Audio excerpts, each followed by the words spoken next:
குழந்தைகளுக்கான இரத்த கழிச்சல். குழந்தைகளுக்கு ஏன் இரத்த கழிச்சல் வருது? அதிக சூடு. குழந்தைங்கள கைமாற்றி அடுத்தவங்க தூக்குவாங்க. அவங்க உடம்பு சூடு பூரா அந்த குழந்தைக்கு அதிகமாக தாக்கி இரத்த கழிச்சல் வரும். சில உணவுகள் சேராமல் இரத்த கழிச்சல் வரும்.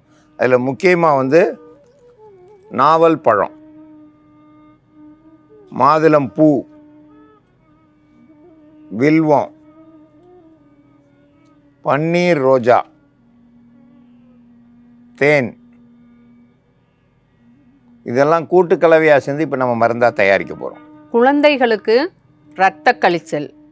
குழந்தைகளுக்கு எப்படி இரத்த கழிச்சல் வரும் அப்படின்னாக்கா, தாய் தாய்ப்பால் கொடுக்கறதுனால அல்லது மாற்றி நிறையா வெளி இடங்களுக்கு குழந்தைகளை தூக்கிட்டு போகிறப்போ ஆசைப்பட்டு எல்லாரும் தூக்குவாங்க.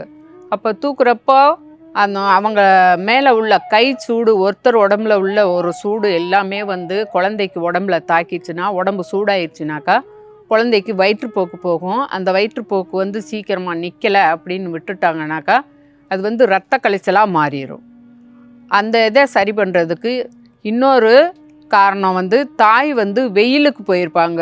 வெயிலுக்கு போயிட்டு காரமாக உணவுகள் சாப்பிட்றது, வெளி இடங்களில் சீக்கிரம் செரிக்காத உணவுகளை சாப்பிட்டாங்கனாலும், அந்த மாமிச உணவுகள் அதிகம் எடுத்துக்கிட்டாங்கனாலும், அது குழந்தைக்கு தாய்ப்பால் கொடுக்குற தாய்மார்கள் காரமும் அதிக மாமிச உணவும் புளிச்ச உணவுகளை அவங்க சாப்பிட்றப்போ குழந்தைக்கு சீக்கிரமாக போய் தாக்கி அந்த வயிற்றுப்போக்கு ரத்தம் சேர்ந்து, அதாவது ரத்தம்னா ரத்தம் சேர்ந்து வராது, ஒரு சிகப்பாக கொழுப்பு மாதிரி வெளியே போயிட்டுருக்கும். அதிக துர்நாற்றம் இருக்கும் குழந்தைக்கு. இந்த மாதிரி குழந்தைங்களுக்கு தாய்ப்பால் கொடுக்குறவங்க வெயிலுக்கு போனாலும் வெளி இடங்களுக்கு போனீங்கனாலும் காரம் அதிகமாக இருந்துச்சுனாக்கா அந்த காரங்களும் புளிப்புகளும் தவிர்த்துக்கிறது ரொம்ப நல்லது. அதனால தான் குழந்தைங்கள் தாய்ப்பால் கொடுக்குற தாய்மார்கள் உணவுகளில் வாய் கட்டுப்பாடு இருந்து குழந்தைங்களுக்கு நீங்கள் தாய்ப்பால் கொடுத்துட்டு வந்தீங்கன்னாக்கா இந்த மாதிரி சீதபேதி, இரத்த பேதி இதெல்லாம் வராமல் பார்த்துக்கலாம். அந்த இது ரொம்ப குழந்தைங்களுக்கு, நிறையா குழந்தைங்களுக்கு தாக்கி மயக்கம் போடுற அளவுக்கு குழந்தைங்க போயிடுது. அதுக்கெல்லாம் நம்ம உணவு கட்டுப்பாடாக இருந்தோம்னாக்கா குழந்தைங்களை அந்த அளவுக்கு நம்ம அவதிப்பட்டுக்கிறக்கூடாது. குழந்தைக்கும் ரொம்ப பாதிப்பு இல்லாமல் பார்த்துக்கிறணுன்னாக்கா முக்கியமாக தாய்மார்கள் வாய் கட்டுப்பாடு வேணும். இரத்த கழிச்சல் சரியாகிறதுக்கான மருந்து தயாரிக்கும் முறையை பற்றி பார்க்கலாம். முக்கியமாக குழந்தைங்களுக்கு தான், 3 வயசுக்கு உள்ள குழந்தைங்களுக்கு. இப்போலாம் 1 வயசு வரைக்கும் தான் தாய்ப்பால் கொடுக்குறாங்க. 3 வயசு உள்ள குழந்தைங்களுக்கும் நம்ம இந்த மருந்தை தயார் பண்ணுறத கொடுத்துக்கிறலாம். மாதுளை பிஞ்சு சிறுசாக 1 எடுத்துக்கிறணும். அளவு முறைகள் நான் சொல்கிறேன். துவர்ப்பு தன்மை உள்ளது, குளிர்ச்சி தன்மை கொண்டு வந்துருச்சுனாக்கா அந்த கடுத்து கொழுப்பாக வெளியேற தன்மையை கூட்டு மருந்தாக நம்ம எடுக்கிறப்போ குழந்தைங்களுக்கு அதை குளிர்ச்சி உண்டாயிருச்சுனாக்கா அந்த ரத்தம் சேர்ந்து மலம் வெளியே வர்றது, துர்நாற்றம் வீசுறதை போக்கக்கூடிய தன்மை இந்த மாதுளம் பிஞ்சு எடுத்துக்கிறணும் 1 சிறுசாக. வில்வ இலை 1 கொத்து எடுத்துக்கிறலாம்.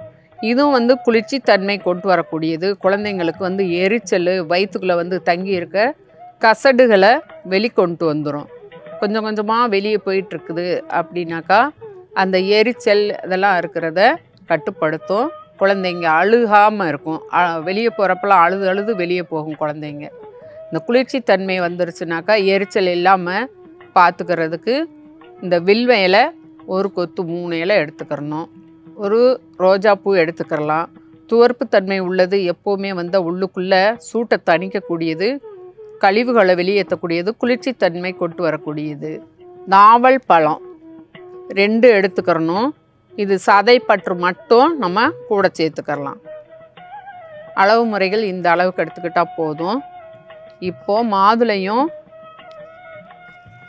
வில்வ இலையும் அரைச்சி எடுத்து பேஸ்ட்டாக அரைச்சி எடுத்து வச்சுருக்குறோம். இது கூட நாவல் பழம்,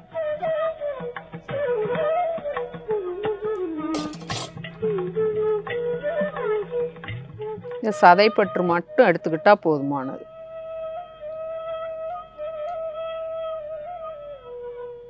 இந்த மாதிரி விதையை தனியாக வச்சுருவோம்.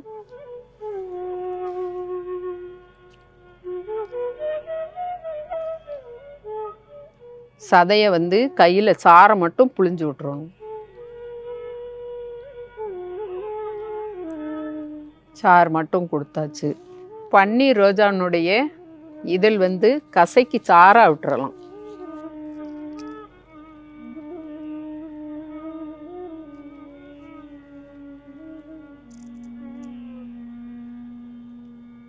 ஒரு 4-5 சொட்டு விட்டாலே போதுமானது.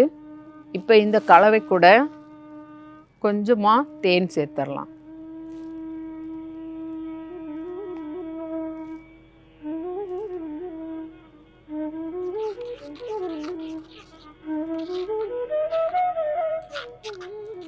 சாறை வந்து நல்லா வில்வேலையும் மாதுளையும் திப்பி இல்லாமல் அரைச்சி கொஞ்சம் தண்ணி விட்டு துணியில் கூட குழந்த பிள்ளைன்றதுனால துணியில் கூட சாறை பிழிஞ்சு வச்சுக்கிறலாம்.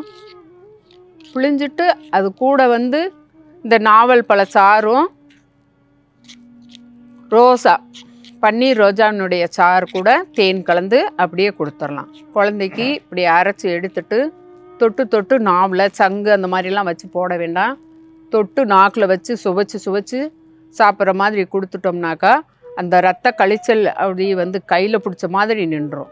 குழந்தைங்களுக்கு ரத்த கழிச்சல் சரியாகிறதுக்கான மருந்து இதை 2 வேளை கொடுங்க. குழந்தைகளுக்கு இரத்த கழிச்சலுக்கு நாவல் பழம், மாதுளம் பூ, வில்வ இலை, பன்னீர் ரோஜா, தேன் இதெல்லாம் கூட்டு கலவையாக சேர்ந்து மருந்தாக தயாரிச்சிருக்கோம். இதிலேருந்து ஒரு 5 சொட்டு கொடுத்தா போதும். கை குழந்தைன்னா கொஞ்சம் 3 வயசு வரைக்கும்னா இதில் ஒரு 2 ஸ்பூன் அளவுக்கு கொடுத்தோம்னா சரியாயிடும். ஒரு 2 வேளை கொடுத்தா போதும். எப்படியாப்பட்ட இரத்த கழிச்சலும் நிற்கும். இரத்த கழிச்சலுக்கு இது ஒரு சிறந்த மருந்து. இந்த மருந்தை பயன்படுத்தி பயன்பெற வேண்டும் என்று கேட்டுக்கொள்கிறேன்.